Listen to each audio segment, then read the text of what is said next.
All right, so let's get to how we're going to be able to cook some of this food preparation. This is a $20 stove that you can get at any Big 5. It literally opens up, and as you can see, it's well used. It literally opens up, you push one button, and it turns on. This is an all-in-one kit. This is what they call a jet stove. I borrowed this from my son. This is about $50 on Amazon. It'll boil water in less than 2 minutes. It not only comes with a stove, it comes with the fuel, and it comes with a couple pots that goes with it. This is what I went with the Boy Scouts. And all this really is an old coffee can, and then your butane burner that you can buy anywhere, including at Walmart. You light the butane, put your coffee can on top, and you're off to the races. Boxes of matches, whether they're stick matches or paper matches, it doesn't really matter. But make sure you leave them in the plastic because they last much longer due to humidity. I suggest never driving under a half a tank of fuel. And I always keep a 5-gallon can of gas in my shed, because you never know when you're going to have an emergency. The next thing is money. Now, money is a funny thing because it's hard to store because it's so easy to spend, but I'm talking about cash. I'm not talking about money in your savings account at the bank, because if the electricity goes off, that probably will not become available to you. $1 bills is going to be a good option because there's not going to be change if the power's off. Let's talk about light. The cheapest way to make sure you have your light, besides having your matches, is candles. Also, flashlights. And along with flashlights is extra batteries. So obviously this is your big mag light. These are great. They don't last very long with the batteries. And these are great flashlights to have. And the reason is they're LED lights, and usually they last about an hour or two, and the batteries are cheap.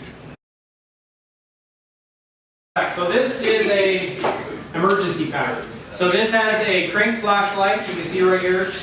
You just charge your own flashlight. It doesn't require batteries.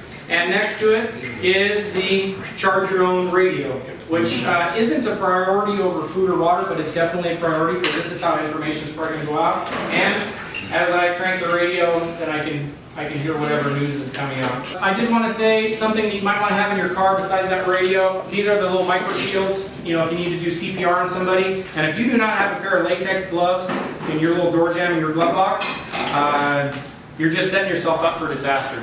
So the last thing you want to get is something that somebody else doesn't want. Real quick, camping and sleeping gear. This right here is an emergency sleeping bag that my kids use. It's not very comfortable, but you will be able to sleep and stay warm.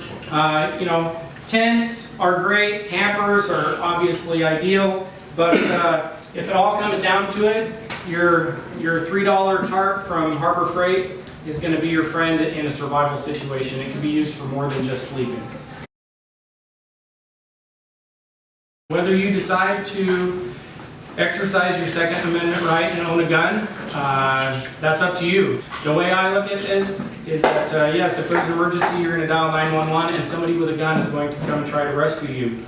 But guess what? If my house is on fire and I dial 911 for the fire department to come, I still have a fire extinguisher under the sink in the kitchen, right? I'm going to try and save myself first. I buy a few guns and lots of ammo. Because ammo is not going to be found when there's an emergency. And even if it is found, it's going to be more than the $100 that you hid in the closet. So for those of you that have pets, make sure that you stock up on pet food. Dry is going to last longer than wet pet food, because wet pet food actually goes bad pretty quickly. And most importantly, have a plan. You know, obviously my parents live in town, so we know where we're going to meet in case there's an emergency, if we're going to stay at the house or if we're going to move somewhere else. Worst case scenario, write a letter on the door, post it, this is where we're going to be. But have some sort of a plan on what you're going to do.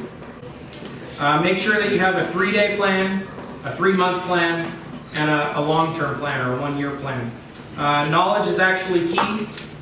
You can go on, I barely know how to use these things, but there are so many apps for free on survival. It's a survival app. What do I do if I'm thirsty? What do I do if I'm hungry? What do I do if I'm cold?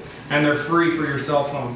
The things that I did forget about are you should have some sort of a sewing kit and definitely some sort of a multi-tool. So definitely start out getting a 72-hour plan.